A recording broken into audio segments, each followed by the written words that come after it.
Bonjour Arnaud. Bonjour. Nous sommes ravis donc de t'accueillir aujourd'hui pour le lancement d'une toute nouvelle série concernant le droit de l'enfant. Nous allons parler aujourd'hui du harcèlement scolaire, sujet fortement actuel. Pour commencer, pourriez-vous nous expliquer à tous les auditeurs comment le harcèlement scolaire est défini aux yeux de la loi et comment on distingue le harcèlement scolaire d'autres formes de comportements problématiques entre élèves?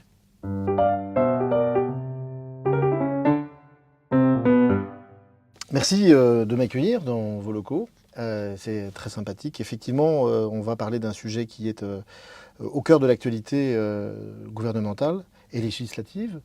En fait, le harcèlement scolaire fait suite à une définition qui est assez ancienne.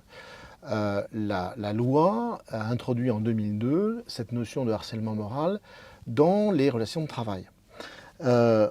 Le fait de harceler quelqu'un par des propos, des comportements répétés, ayant pour objet ou pour effet une dégradation des conditions de travail, est susceptible de porter atteinte aux droits, à la dignité, à la santé physique ou mentale de la personne et peut donc compromettre son avenir professionnel. C'est comme ça que la loi, en 2002, a conçu le harcèlement moral. Et puis, au fur et à mesure des années, on s'est aperçu que cette définition qui ne concernait que le harcèlement moral au travail devait être étendue à d'autres questions, à d'autres phénomènes.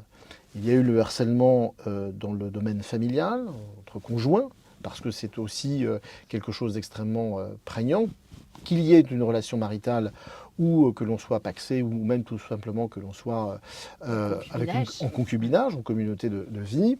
Ce sont des phénomènes qui nécessitaient une adaptation de la loi.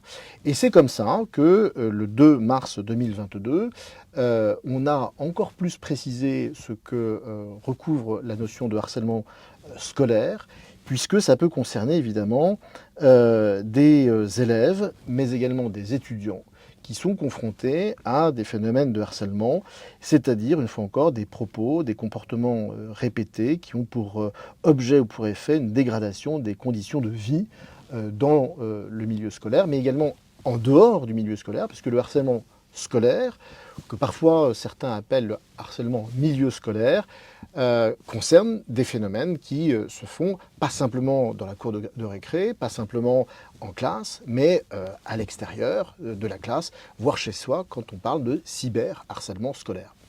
Alors, le législateur a voulu renforcer le dispositif qui existait, puisque le texte général permettait de pouvoir, le cas échéant, sanctionner des comportements de nature harcelante, mais dans des conditions qui étaient un peu générales. Et puis surtout avec un dispositif qui n'était peut-être pas très sévère. Et dans un but de dissuasion et de pédagogie, le législateur a introduit un article 222-33-2-3. C'est un peu compliqué. C'est un texte à rallonge, mais voilà, il faut se souvenir 222-33-2-3. Il existe, voilà. Et le harcèlement scolaire est puni désormais de 3 ans d'emprisonnement et de 45 000 euros d'amende lorsque il n'a causé aucune incapacité de travail ou une incapacité de travail inférieure à 8 jours. Et ça, c'est au sens pénal du terme, c'est selon un expert qui sera amené à vérifier si la victime de ce harcèlement a été amenée à devoir être exfiltrée d'une certaine manière de son établissement scolaire et à devoir rester chez soi pendant un certain nombre de jours. Il faut savoir que lorsque ce harcèlement a entraîné une incapacité supérieure à 8 jours, la peine est portée à 5 ans d'emprisonnement, 75 000 euros d'amende.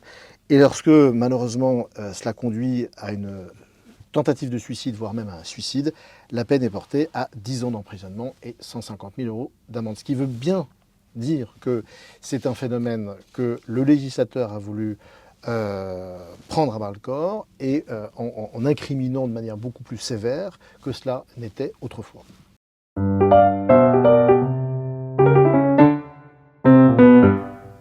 Alors, quid des réseaux sociaux parce qu'au final, bon, le harcèlement à l'école, on y a tous été il y a plus ou moins longtemps.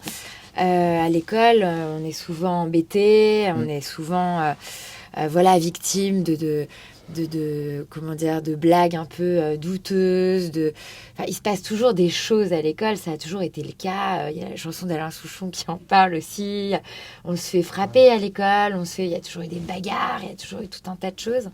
Est-ce qu'on peut considérer que finalement le législateur est maintenant un petit peu plus investi, notamment parce qu'il existe ces fameux réseaux sociaux? Est-ce que vous pouvez nous en parler de ce harcèlement extra-scolaire qui finalement continue l'école, mais sur les réseaux? Oui, non, c'est vrai que, alors plus pour moi que pour vous, mais moi les choses ont beaucoup changé à mon époque. Les réseaux sociaux, on ne connaissait absolument pas cela, peut-être dans les livres de science-fiction ou dans les séries télévisées. On n'imaginait pas 30 secondes que ça puisse exister. Et effectivement, aujourd'hui, il y a un phénomène qu'on appelle le cyberharcèlement, ou la cyberviolence, où il y a toute une série de choses sur le net qui conduit à des comportements susceptibles de recevoir la qualification de harcèlement. Alors, il n'y a pas véritablement de texte spécifiquement au harcèlement par le biais du net. Autrement dit, le texte dont je vous ai parlé tout à l'heure est parfaitement applicable au cyberharcèlement. Simplement, il y a une loi qui a été votée au mois de juillet de cette année 2023 et qui est ce qu'on appelle la loi renforcement de la sécurité numérique et qui est destinée à pouvoir davantage responsabiliser les plateformes et sanctionner, le cas échéant, les cyberharceleurs. Alors, de quoi s'agit-il? Eh bien, lorsque on a un phénomène de harcèlement qui a été signalé, notamment, il existe, il faut le savoir, une plateforme qui s'appelle Pharos, qui permet à toute victime de harcèlement ou toute personne qui est également victime d'un comportement de violence numérique par la diffusion de l'image pornographique, souvent ce qu'on appelle le phénomène de revenge porn, eh bien, de faire un signalement auprès des autorités de police ou de gendarmerie, qui ensuite font un signalement auprès de la plateforme. Et autrefois, ce qui n'était pas le cas, aujourd'hui, les plateformes sont susceptibles d'engager leurs responsabilités civiles, mais également pénales.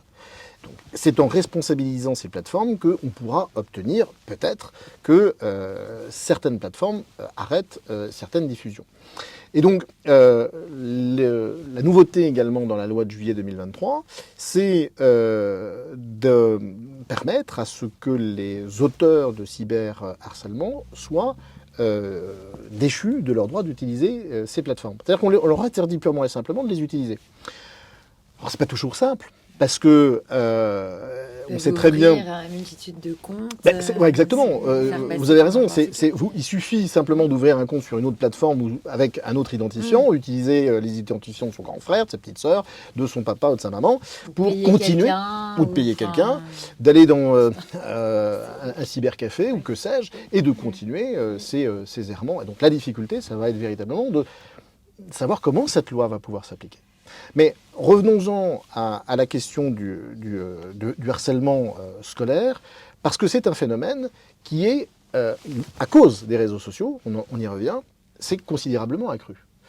Autrefois, il était admis qu'un enfant sur 10, un collégien ou un lycéen sur 10, était victime de harcèlement à l'école. Souvent, c'était des phénomènes qui consistaient à vous affubler d'un sobriquet, on vous donnait un surnom. Moi, je ne vous dirais pas celui qu'on me donnait quand j'étais petit à l'école. Je ne suis pas très grand, donc imaginez toutes sortes de sobriquets à cause de ma taille. On me jetait des tas de trucs. Voilà. Mais bon, je savais me défendre, mais pour un certain nombre de gens, c'est beaucoup plus compliqué. Puis vous avez des atteintes physiques, des bousculades, des coups, des bagarres qui peuvent être collectives. Et le happy slapping, qui consiste à filmer une bagarre et qui on le met ensuite sur les réseaux sociaux, c'est de nature à porter atteinte à votre réputation. Et c'est tous ces phénomènes-là, dont je vous disais qu'ils pouvaient être répétés, qui sont constitutifs du cyberharcèlement ou du harcèlement scolaire. Mais il faut savoir également, ce que l'on ne dit pas beaucoup sur les grands médias et sur les médias pas aussi prestigieux et rigoureux que l'Ex-Base, parce que ce ne sont pas forcément des juristes, c'est qu'il ne suffit pas qu'il y ait des comportements répétés, il peut s'agir également de comportements réalisés par plusieurs personnes, soit se concertant, soit en ne se concertant pas. Je vous donne un exemple. Moi, j'ai eu à connaître de la situation d'un garçon, un jeune garçon, qui faisait l'objet d'un cyberharcèlement et donc d'une atteinte psychologique extrêmement grave en raison de son poids, d'un non-bon-point. Et on l'avait affublé de toutes sortes de noms. Il y avait peut-être une ou deux personnes qui disaient de manière répétée les choses. Et il y en avait qui ne les disaient qu'une seule fois.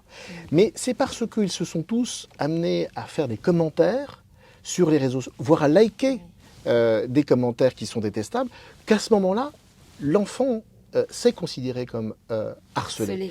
Et là, le cyberharcèlement, en fait, peut prendre beaucoup de formes différentes. Oui, parce que c'est jour et nuit, du coup. C'est plus que dans le cadre de l'école. Parce qu'à la limite, quand on se fait traiter de tous les noms à l'école, avant que les réseaux sociaux n'existent, bon, on sait qu'à 17h, quand la sonnette retentit, on va pouvoir rentrer tranquillement chez soi et être... Non, ça va recommencer le lendemain. Mais là, il n'y a pas de trêve. C'est-à-dire que c'est jour et nuit. Exactement. Vous avez parfaitement raison. C'est en permanence. Voilà. Et puis surtout, la difficulté des victimes de ces véritables agressions, c'est de pouvoir libérer sa parole. C'est de pouvoir le dire.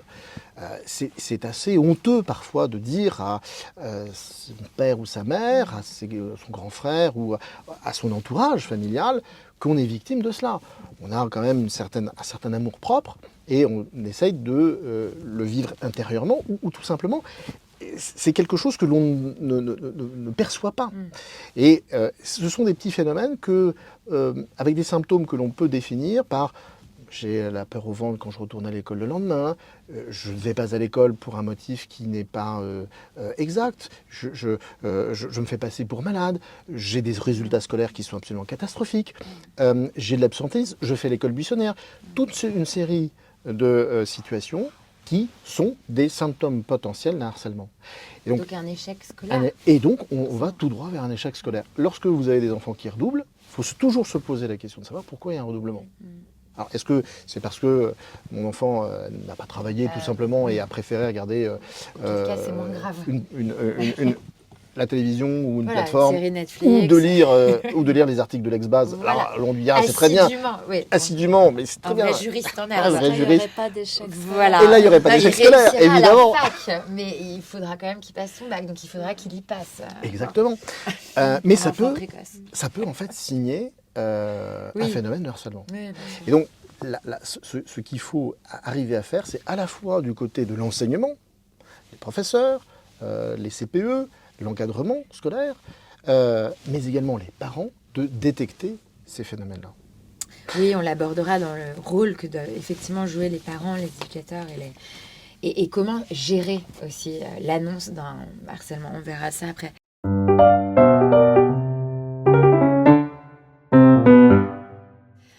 Sarah, tu avais une question concernant les établissements scolaires. Oui, alors quelles sont les implications juridiques pour les établissements scolaires et les individus impliqués dans des cas de harcèlement scolaire et comment la loi protège-t-elle les victimes ? Alors très bonne question. Aujourd'hui, de plus en plus, la loi impose, et notamment la loi de mars 2022, impose aux établissements scolaires de faire deux choses. Un, de la prévention. C'est-à-dire qu'il faut qu'il y ait un plan de prévention au sein de l'établissement, dans le projet d'établissement, qui puisse savoir comment fait-on lorsque l'on est face à une situation de harcèlement scolaire. Deuxième chose, cette prévention se traduit aussi par des actions de sensibilisation. A été créée, depuis un certain nombre d'années, les ambassadeurs du harcèlement. Alors qu'est-ce que c'est les ambassadeurs du harcèlement ? Ce sont soit des élèves, ce n'est pas forcément un délégué de classe, mais ce sont des élèves qui sont impliqués dans cette question-là et qui vont être des sentinelles pour repérer des situations de harcèlement. Alors ce n'est pas des gens qui vont ensuite dénoncer, mais des gens qui pourront, des élèves qui pourront aller voir le délégué de classe, aller voir le jeune, entrer en contact, essayer de libérer la parole et puis l'aider à faire face à ce comportement.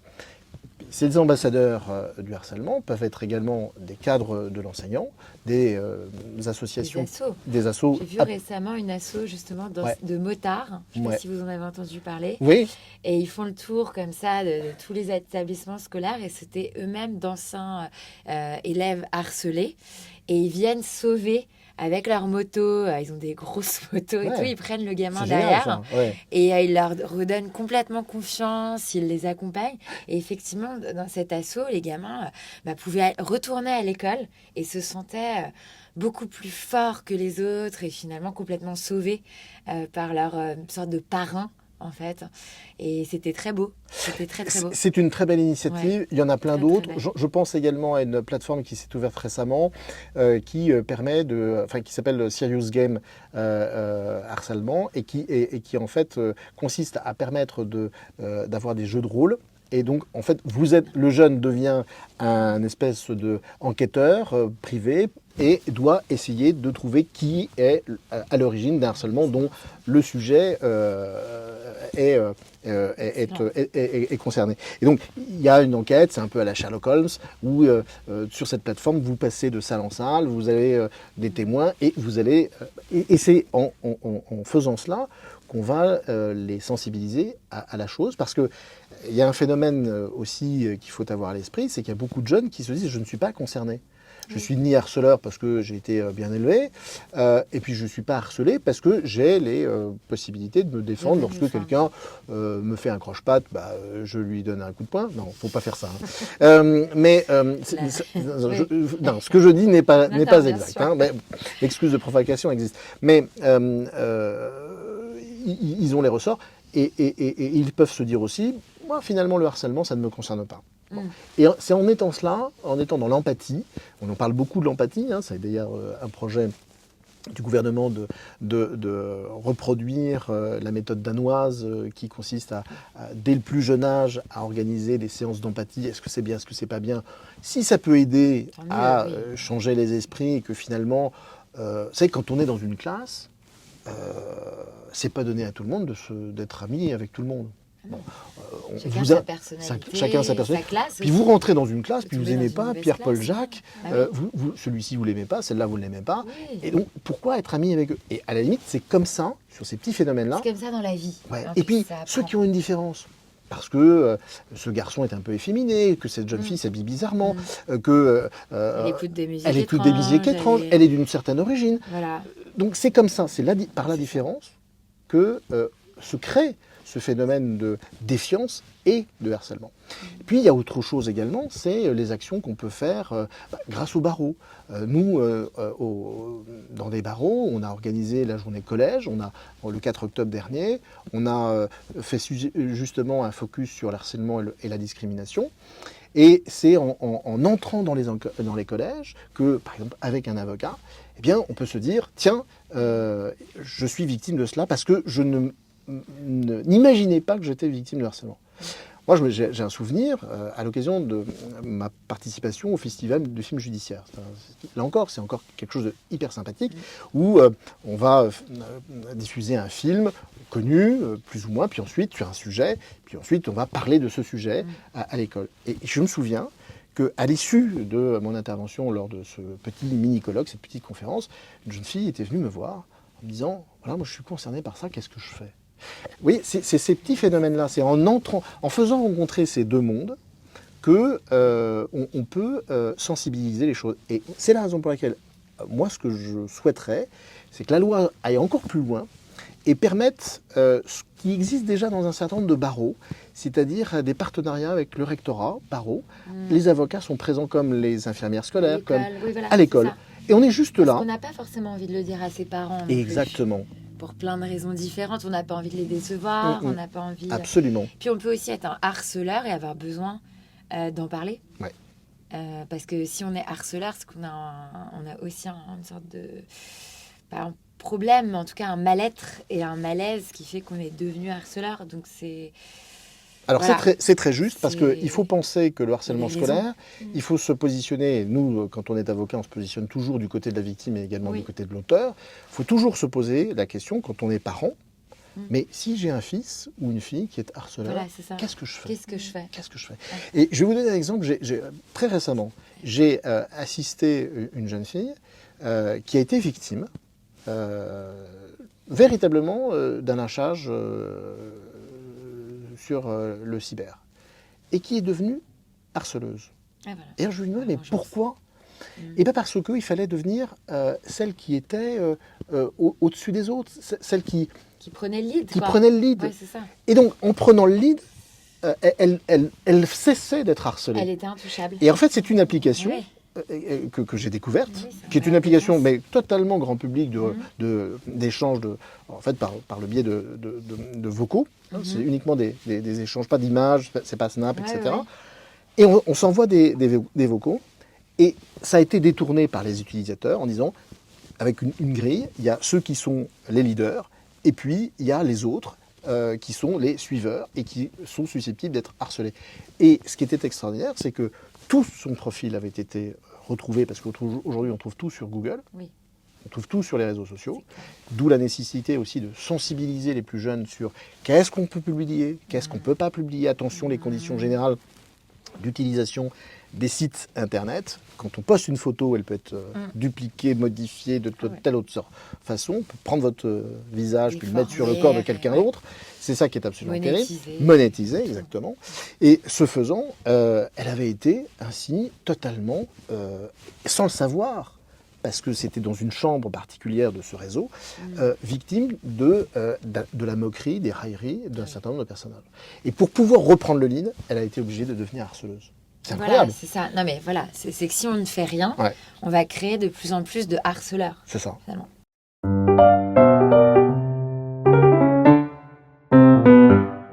Et alors, donc parce qu'il y a eu un cas d'actualité là récemment où cet élève s'est suicidé et les parents avaient prévenu. C'était à Versailles. Et finalement, qu'est-ce qui s'est passé? Parce que l'établissement a essayé de se décharger de toute responsabilité. Qu'est-ce qui s'est passé concrètement dans cette... D'après ce que j'ai compris, parce que, évidemment, je ne suis pas l'avocat des personnes intéressées dans cette affaire, mais ce que l'on en a dit, c'est qu'à plusieurs reprises, ce phénomène de harcèlement a été signalé. Et que la réponse a été totalement en décalage, inappropriée, voire même de nature à conduire ce pauvre Nicolas à mettre fin à ses jours. Et ça, c'est une erreur gravissime de la part de l'établissement, si effectivement ce courrier a été de nature à entraîner le suicide de ce garçon. Donc, ce qu'il faut savoir, et ce que les gens ne savent pas, c'est que le défenseur des droits, il peut être saisi dans ces situations-là. Alors, il y a l'aspect, est-ce que j'engage la responsabilité de l'État et du rectorat parce que, et de l'établissement parce qu'ils n'ont absolument pas répondu à la question, c'est une possibilité.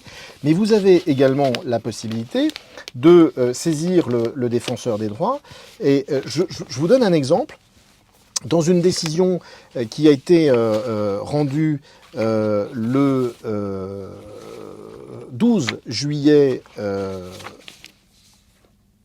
dans une décision qui a été rendue le 9 mars 2022, le défenseur des droits avait été saisi par les parents d'une jeune fille qui était âgée de 16 ans, scolarisée en classe de 3e, et qui dénonçait des défaillances de la part du collège et des services académiques dans l'anticipation et le traitement de la situation de cette jeune fille qui avait été victime de faits de harcèlement et de violence de la part de certains camarades qui avaient débuté à l'époque depuis très longtemps. Et le défenseur des droits a eu accès à tout le dossier. Et ce qui est très intéressant, c'est que le défenseur des droits a recommandé, a expliqué que le service de l'éducation nationale avait été défaillant et qu'il fallait qu'il fasse une autre procédure. Il a recommandé au collège de veiller à la mise en place de mesures renforcées et proactives de protection afin de répondre à toute situation qui laisserait penser à l'existence d'un harcèlement. Il a recommandé aussi au collège et au service académique de mieux appréhender et de mieux traiter ces situations. C'est une décision, je rappelle, 9 mars 2022, 2022-49, qui est extrêmement intéressante et qui permet de dire qu'il y a d'autres phénomènes qui n'ont pas forcément conduit au suicide, mais qu'aujourd'hui, ça devient inacceptable que les choses puissent en arriver là. Alors j'imagine que les parents de Nicolas vont aller jusqu'au bout pour faire en sorte que ce qu'on a qualifié de courrier de la honte donne lieu à des sanctions. Je pense que c'est tout à fait justifié. Et ça rendra pas... Et pour le moment, il est prématuré, on verra ce qu'il en est plus tard. Peut-être que ça viendra, que la loi se renforcera également côté établissement scolaire, sur leur responsabilité, sur toutes ces choses. Ce qui est intéressant aussi dans la démarche qui a été initiée là, tout à fait récemment, à partir du mois d'octobre-novembre 2023, par le gouvernement, c'est les fameuses grilles d'évaluation. Oui. Comme je le disais tout à l'heure, aujourd'hui, les directeurs d'école et les chefs d'établissement doivent apporter une réponse appropriée à certains comportements de la part des élèves. C'est un décret du 16 août 2023 qui le dit, et ça peut d'ailleurs conduire jusqu'à non seulement organiser des réunions avec les parents, avec l'équipe éducative, voire même jusqu'à la radiation du jeune concerné, lequel sera scolarisé dans un autre établissement. Mais entre-temps, il faut bien comprendre qu'il faut l'identifier, ce harcèlement.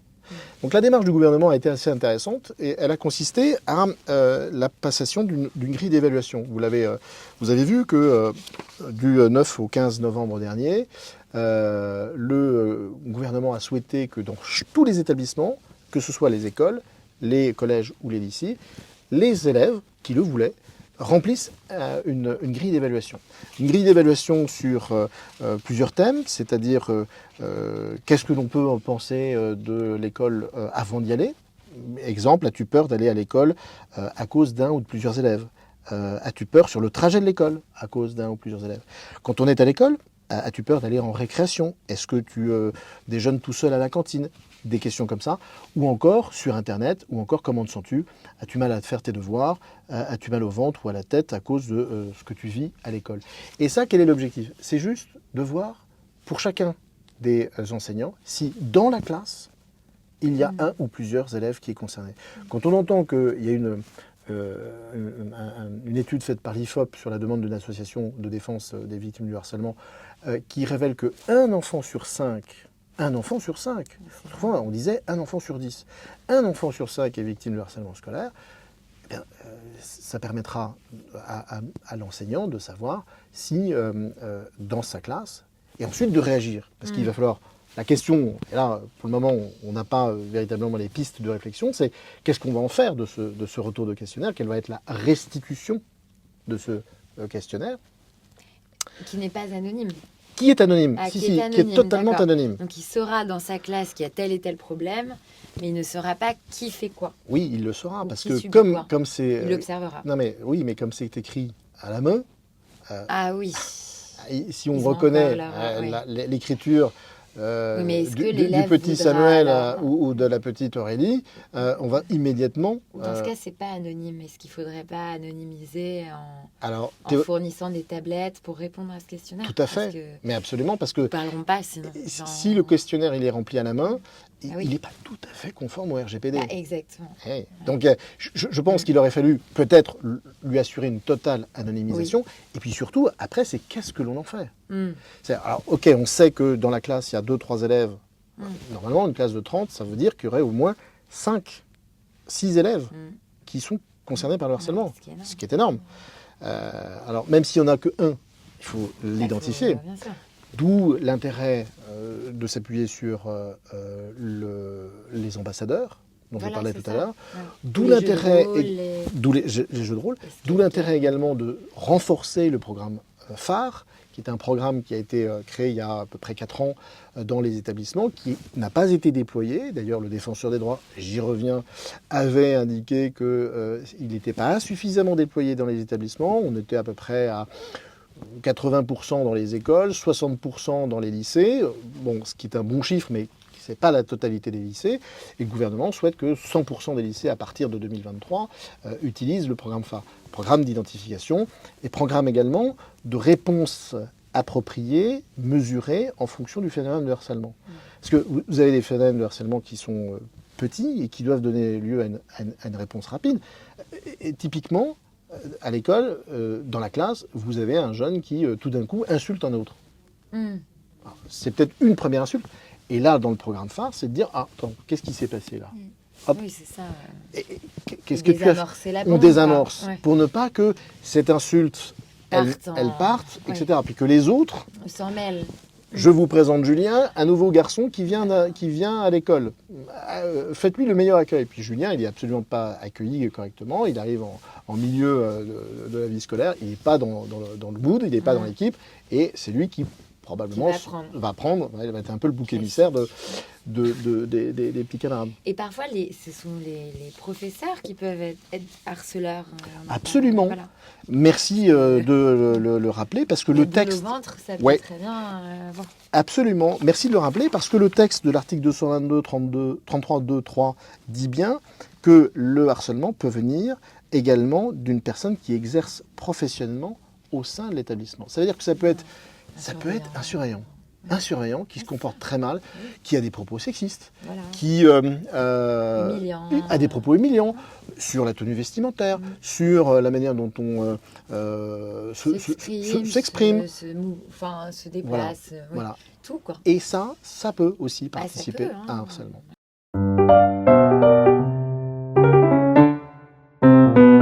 J'ai quand même des souvenirs d'école où certains professeurs étaient Un peu dur. border. Ouais. Mais bon, par rapport à ce qu'ont vécu nos grands-parents, nos parents, où vraiment le maître et la maîtresse étaient absolument dans la toute-puissance, c'est vrai qu'on était dans une transition, on va dire. Mais la boule au ventre, oui, elle peut complètement être liée à des pratiques de harcèlement par rapport au personnel. Absolument. Heureusement, ce comportement tend à disparaître. Et moi, je n'ai pas connu le châtiment corporel, mais j'ai connu la règle. J'ai connu la règle, alors pas sur les doigts, mais la règle qui frappait bruyamment sur le bureau. Oui. Et ça, c'est de nature à faire peur. Et avant, c'était sur les phalanges. Oui, Première phalange, alors, deuxième phalange. Ouais, ça, j'ai pas connu. Et les parents donnaient Là, leur accord. Mais c'était il y a pas si longtemps. Je suis pas si vieux. Oui, bien sûr. Mais pour toutes les personnes qui sont nées dans les années 50, 60, ça s'appliquait. Et c'est vrai que c'était hier. souvent, quand j'assiste des victimes de violences intrafamiliales et de maltraitance corporelle dans la famille, souvent, les parents qui ont été comme ça expliquent que dans leur enfance, ça a été un mode d'éducation. Le martinet. Bien sûr. Oui. Et ça, c'est un phénomène, effectivement. Pourtant, ils ont été victimes de ça. Oui, c'est ça. Et ils le reproduisent parce que c'est leur mode éducatif. Mais il faut aussi dire une chose, c'est que c'est encore un mode éducatif dans certains pays dans le monde. Oui, avec certaines coutumes. Qui dit qu'on a le droit de battre non seulement sa femme, mais également ses enfants. Non, mais il y a beaucoup de choses qui sont très différentes. Absolument.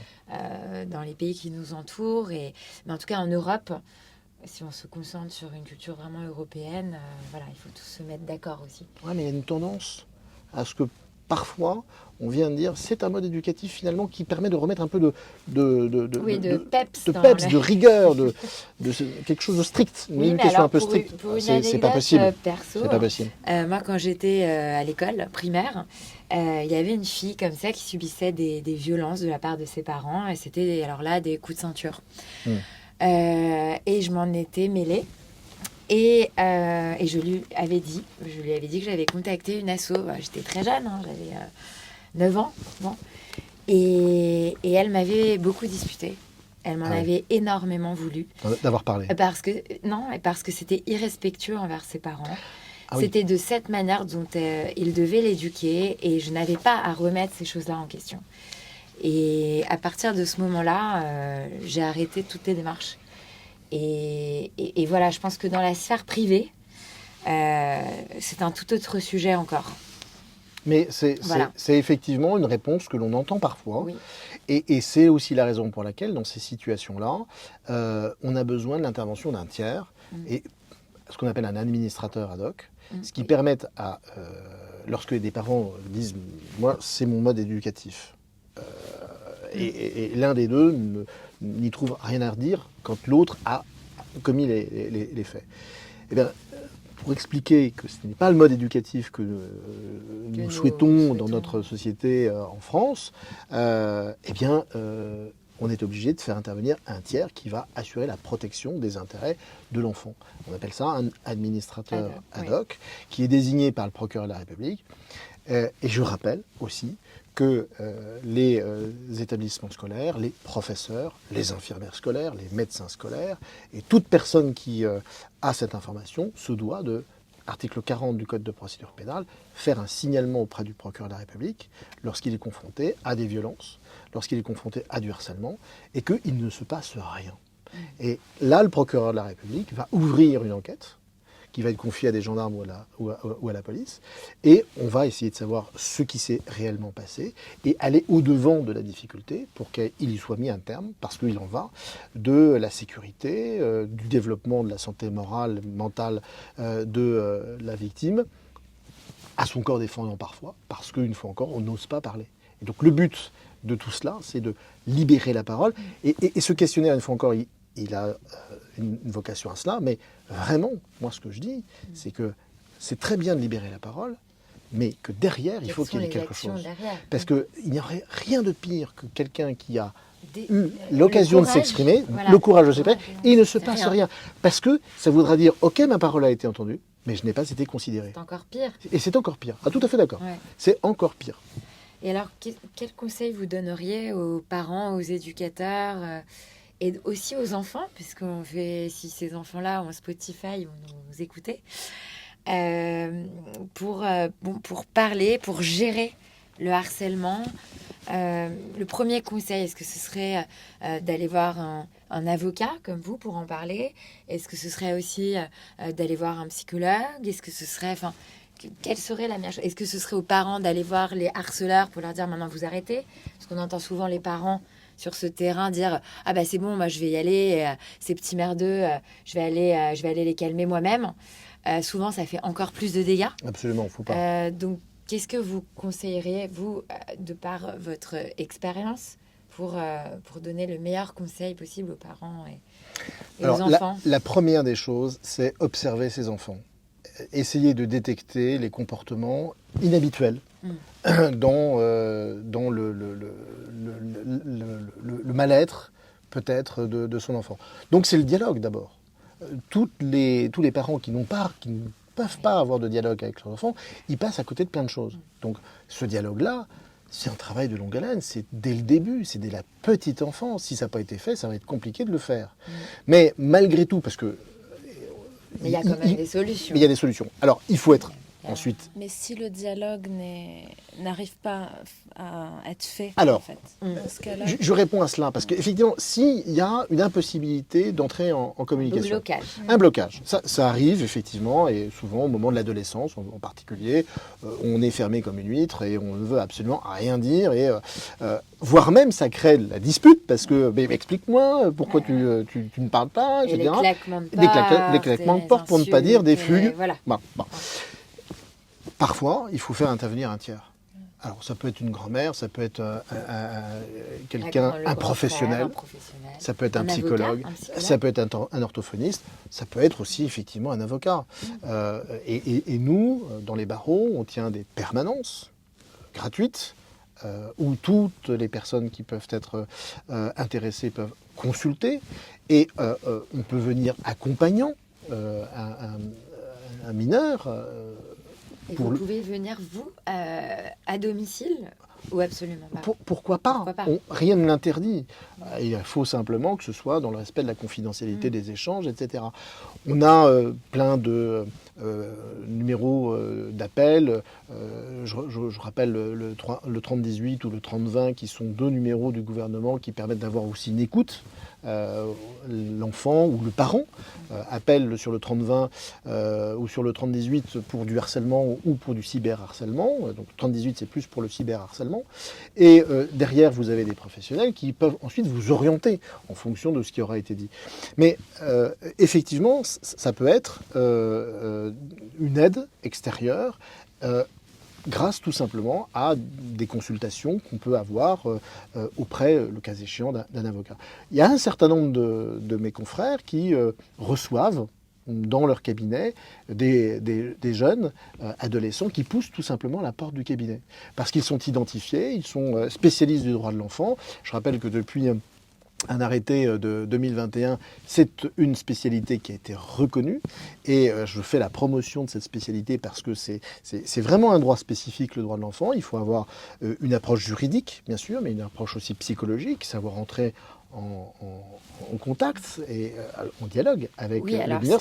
C'est pas évident quand on est avocat. Parce qu'on a la stature de l'avocat, on est plus ou moins âgé, et suivant qu'on est un homme ou une femme, c'est pas forcément toujours évident. Il faut se mettre à niveau. Oui, mais alors si l'enfant... Non, il ne faudrait pas former notamment les parents, justement. Alors, excellente remarque. Oui, absolument. Il y a des formations qui peuvent être faites dans le milieu scolaire, justement. Et ça fait partie du plan de prévention que doivent mettre en place les chefs d'établissement.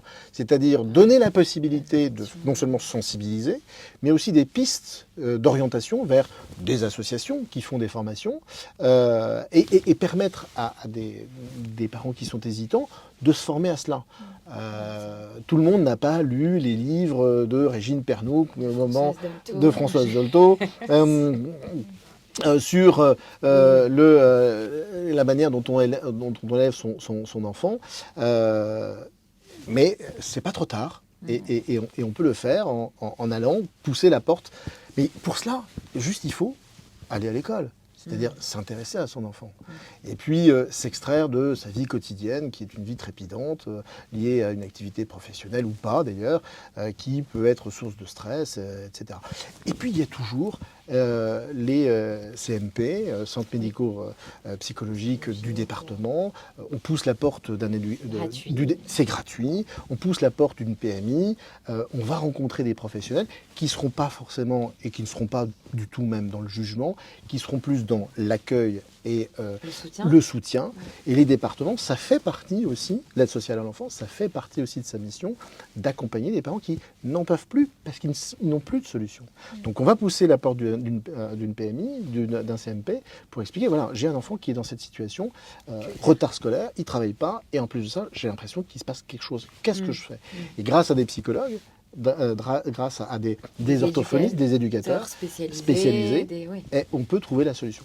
Et par exemple, vous parliez d'un mineur qui va pousser la porte d'un cabinet d'avocats. Imaginons, il ne veut absolument en parler à personne d'autre qu'un avocat. Ça pourrait arriver après ce podcast, n'est-ce pas? Le problème, c'est que son argent de poche ne lui permet pas de vous payer les... Alors, il n'y a aucune difficulté. L'aide juridictionnelle existe, c'est-à-dire que le justiciable mineur, en l'occurrence, n'a rien à débourser. Voilà. Et c'est l'État qui apporte une contribution et l'État finance l'intervention de l'avocat suivant un barème fixé. Et on lui explique que, comme il est mineur, l'aide juridictionnelle est automatique. Elle est de droit.